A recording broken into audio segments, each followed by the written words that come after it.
یہ آخری بار ہے، اس کے بعد میں تمہارے منہ سے اپنی بیٹی کے لیے کسی قسم کا انکار نہ سنوں۔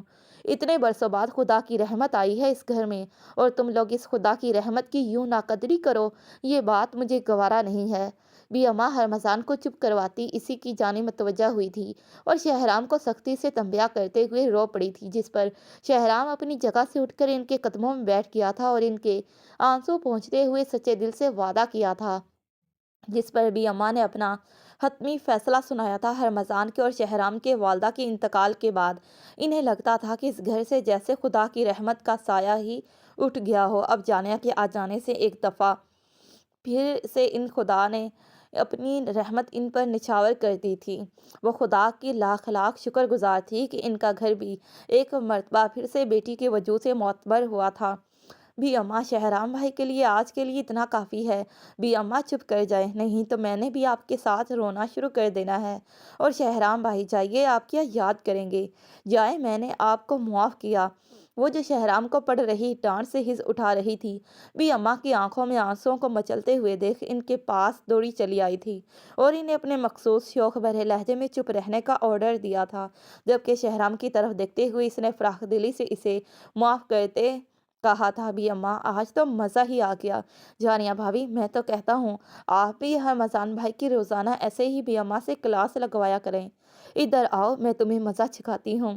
نہ نہیں بھی اماں، میں نے تو کچھ بھی نہیں کہا۔ فرازن گرم ہو رہے ماحول کو کچھ ٹھنڈا کرنے کے خیال سے اور شہرام کی ہوئی تازہ بے عزتی کو دیکھتے ہوئے ہرمزان کے لاکھ آنکھیں دکھانے کے باوجود چٹخارے لے لے کر کہہ رہا تھا، اور اس کے اچانک بھابھی کہنے پر جانیہ جھیم سی گئی تھی، جبکہ بھی اماں کے ایک ہی بار کے کہنے پر تیر کی طرح وہ سیدھا ہو کر بیٹھ گیا تھا، جبکہ اس کو یوں گڑبڑاتے ہوئے دیکھ بے ساختہ سب نے کہکا لگایا تھا اور اس وسیع و عریض لان میں ان کے کہکے ہر طرف جلترنگ کی طرح بکھر گئے تھے۔ وہ وہاں پر بیٹھے کافی دیر باتیں کرتے رہے تھے، جب رات گہری ہونے پر سب اٹھ کر اپنے کمرے میں چلے گئے تھے۔ ابدار میرا بیٹا، یہ کیا حالت بنا لی ہے تم نے؟ اور ڈیڈ پلیز مجھ پر اپنا حق جمانا بند کریں، سمجھ میں نہیں آ رہی میری بات آپ کے؟ تقریباً صبح 5 بجے کا وقت تھا جب وہ شراب کے نشے میں دودھ گرتا پڑتا اور لڑکھڑاتے ہوئے گھر میں داخل ہوا تھا، وہ جو اس کے انتظار میں پل بھر کے لیے سو بھی نہ پائے تھے، جبکہ وہ اس کو آتا دیکھ رہے تھے جب وہ صوفے سے ٹکرا کر ایک دم سے لڑکھڑا کر گرنے ہی والا تھا، جب انہوں نے آگے بڑھ کر اسے تھام کر گرنے سے بچایا تھا، جس پر وہ انہیں کسی اچھوت شے کی طرح خود سے دور دھکیلتے ہوئے پھنکارا تھا، ابدار کس بات کا بدلہ لے رہے ہو مجھ سے؟ اتنی بے اعتنائی نہ برتو اپنے باپ سے۔ ابرار کرزئی اپنے بیٹے کے بغیر کچھ نہیں، مر جائے گا وہ۔ وہ ابدار کے دھکا دینے پر بے یقینی سے اس کی جانب دیکھ رہے تھے، جبکہ اس کے دیکھنے پر ان پر سے اپنی نظریں پھیر لی تھی۔ اس نے اس بات نے انہیں بے حد تکلیف دی تھی۔ وہ کل شام سے اس کا سرد ترین رویے کو برداشت کر رہے تھے، اب اس سے زیادہ اس کے رویے کو جھیلنا ان کی برداشت سے باہر تھا، اس لیے وہ اسے اس رویے کا سبب اذیت سے پوچھ رہے تھے۔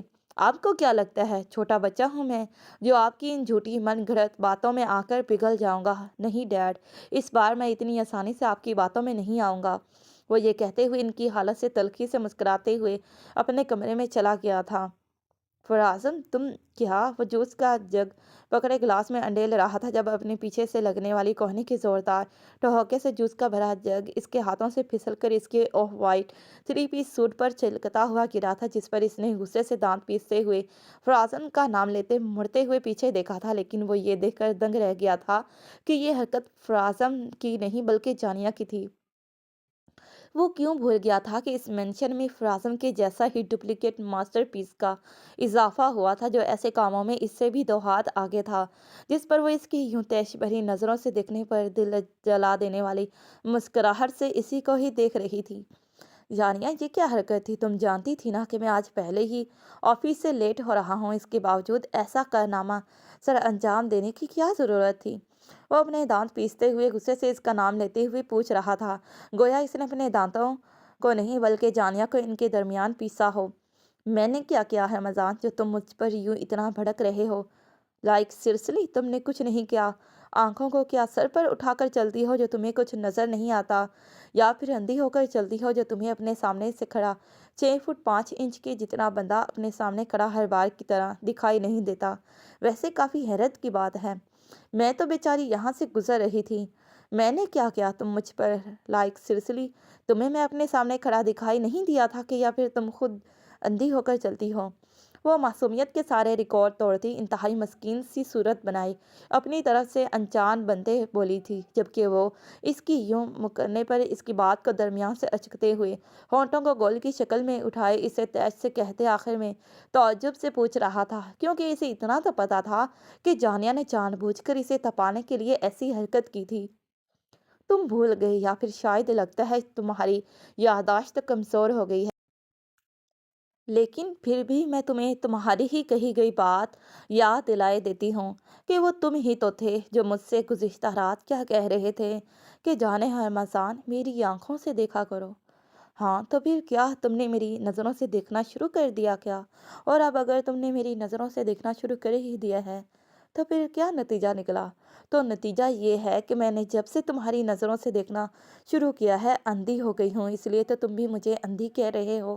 وہ اس کو کل رات کی جانے والی اس کی گزشتہ باتوں کو دہراتے بولی تھی، جبکہ وہ اس کے پوچھنے پر سلگتے ہوئے اس کے کیے سوال کا جواب دے رہی تھی، گویا جیسے اسے ہرمزان کو اس کو اندھی کہنا برا لگا ہو۔ تم ٹھیک کہہ رہی ہو، اب جو تم نے میری نظروں سے دیکھنا شروع کر ہی دیا ہے تو کیوں نہ اب میں تمہیں کچھ نیا سکھاؤں۔ چلو اب میں تمہیں شرمانا سکھاتا ہوں، کیسے اپنے شوہر سے شرمایا جاتا ہے۔ یقین کرو میری اس جسارت کے بعد تم مجھ سے اچھے طریقے سے شرمانا گھبرانا سیکھ ہی جاؤ گی۔ رمضان چھوڑو مجھے، یہ کیا حرکت ہے؟ رمضان نے یہ کہتے ہوئے چٹانگ بھر کا فاصلہ پل بھر میں طے کرتے اسے اپنی مضبوط گرفت میں لیا تھا جس پر وہ کسمسا کر رہ گئی تھی۔ وہ اس کی گرفت سے نکلنے کے لیے مچلنے لگی تھی، جبکہ وہ اس کی مزاحمتوں کو نظر انداز کرتے اس کے چہرے کے نینو نقوش کو بے خودی سے تکے جا رہا تھا، جب اس کی نگاہیں اس کے گلابی مائل لبوں پر پڑی تھی جو اسے کسی گلابی رنگ کے پھولوں کی پنکھڑیوں کے مانند لگ رہے تھے۔ اسے ایک دم سے اپنا حلق سوکھتا ہوا نظر آیا تھا جس پر وہ اپنے دل کی آواز سنتے بے اختیار اس کے گلابی مائل لبوں پر شدت سے جھکتے ہوئے انہیں اپنی قید میں لے گیا تھا۔ وہ یہاں تک ہی نہیں رکا تھا، اس نے اس کے چہرے کے ایک ایک نقوش کو اپنے لبوں سے چمتے ہوئے معتبر کر کے پیچھے ہٹا تھا اور چہرہ اٹھا کر اس کے شرم و غصے سے لال گلنار ہو رہے چہرے کو اپنی خمار بھری گہری نگاہوں سے دیکھا تھا، جس پر اس نے شرم و غصے سے اس کی نظروں کی تاب نہ لاتے ہوئے اپنا چہرہ جھکا لیا تھا۔ لگتا ہے تم میرا دیا لیسن بہت اچھے سے سیکھ گئی ہو۔ اپنی بکواس بند کرو، بے ہوتا انسان اپنی ہی کہی باتوں سے پھر جاتے ہو۔ جھوٹے مکار فریبی 2 نمبر ٹھڑکی ہوس پرست انسان، وعدہ کیا تھا نا میرے ساتھ کوئی زبردستی نہیں کرو گے، اس کے باوجود تم اپنی ان بے ہوتا حرکتوں سے باز نہیں آتے۔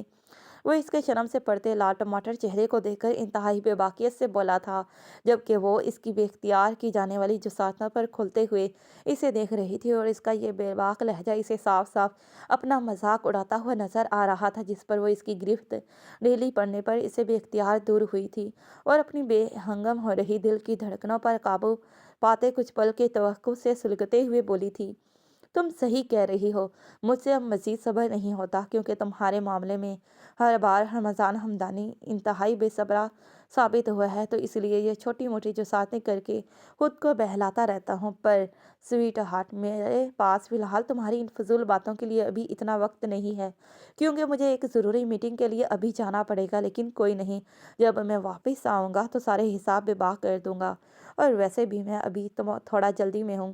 پر کوئی نہیں، جب میں واپس آؤں گا تو آج تمہیں کوئی رعایت نہیں ملے گی، اس لیے اپنے آپ کو ہر حوالے سے تیار رکھنا، آج تمہیں اتنی سی بھی رعایت نہیں ملے گی۔